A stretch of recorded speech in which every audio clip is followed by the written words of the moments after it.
And welcome to Rauta's Reviews. This time I have a band that combines different styles into one, mostly doom and death, while the focus is definitely being on the death side. However, this is not just doom and death, but also a little bit of black metal. Enter Mourning Dawn with a album, Dead End Euphoria. This is the fifth album by the French band, which started already 2002, so this is roughly 20 years right now. Congratulations to the guys for this career. Originally this band, it seems, started as a one-man project, but soon after, around 2005 or so, at least according to Metal Archives, this became a full band, and since that the band has indeed put out 5 different albums and also some smaller releases. Well, because of all the lyrics are very much printed in small font, I can't really comment them, so we're gonna skip that part for the time being. Here on the background you will see a Metal Archive site while I guide you through this album and try to explain what's going on. As you probably can see from the track list, only 6 tracks, but still more than 60 minutes of music, almost 70 music in total, and that is like too much. Clearly that is made especially by this one track, which is more than 25 minutes, 26 minutes and then some. And then you have another 2 tracks passing more than 10 minutes, and this is like, can anybody handle this? Now, as usual, most of the bands that do albums around 60, 70 or even closer to 80 minutes, that is just too much. Merely a few bands can actually pull out an album that feels like worthwhile with this kind of length. So that is the first problem the band needs to tackle, and luckily they are able to do so. Why? Because of the atmosphere. Secondly, because of this selection of vocals and sound and a little bit of riffs too. But this is not so much a riff or even song-oriented album. This is not driven by chorus parts and individual killer riffs, which kind of headbang to. This is actually the opposite of kind of headbanging music, if you will.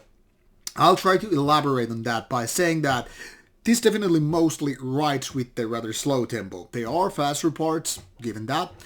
The band is able to blend these death and doom together. And where the black metal comes into play, that is because this album is super dark. It's very heavy, oppressive, and kind of a grim in its own ways.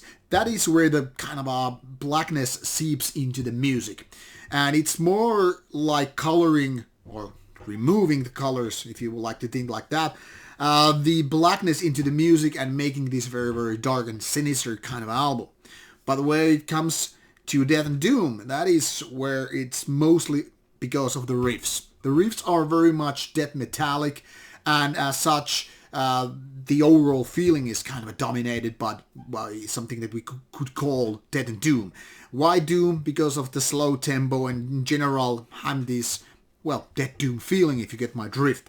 But it's always a matter of discussion whether you see slow tempo band doing death metal riffs with kind of a death metal sound. Is it just slow death metal, or is there the necessary genre called doom even worth mentioning?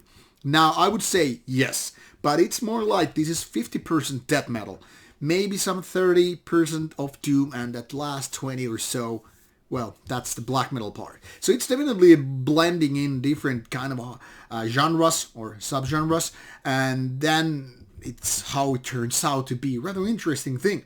Now, what saves this album being utter boredom, given that it's almost 70 minutes and these not memorable riffs, is that they have some sweet guitar leads. And by sweet, I don't mean they're happy and wow, but more like they're really nicely shaping the whole thing here, this colossus, which is very massive overall.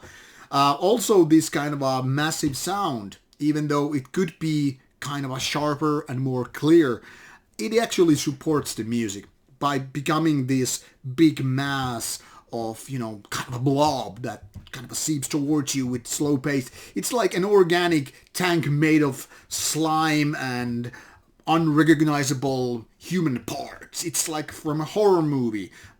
And in fact, this could be a horror movie soundtrack. at least if we go a little bit off the usual kind of stuff.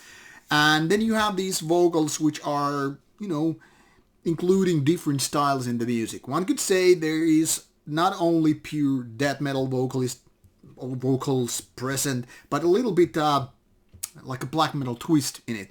It's not screamy, it's not shrieky, it's not raspy, it's not pure growly or grunting, but kind of a mess of all these different styles. And I think it's rather interesting. It's not the best or my favorite kind of out there, but definitely something interesting. So how I was expecting this 96 minutes of an album to be, turned out I was a little bit wrong. And luckily, because I wasn't expecting this good an album. Now, I'm gonna still emphasize on the fact this is not a great album, but this is definitely quite good of an album. I would have enjoyed if it was more memorable, catchy, and all that, versus being this more like atmospheric album with not so much memorable, but rather forgettable riffs. So it's an interesting thing and definitely not for everybody. But I think people who like Doom Death and like it very, very dark will also like Mourning Dawn. So give it a go. You will find links provided in the description box. I hope you like it. I hope you enjoy it. Take care, my friends. More reviews coming your way.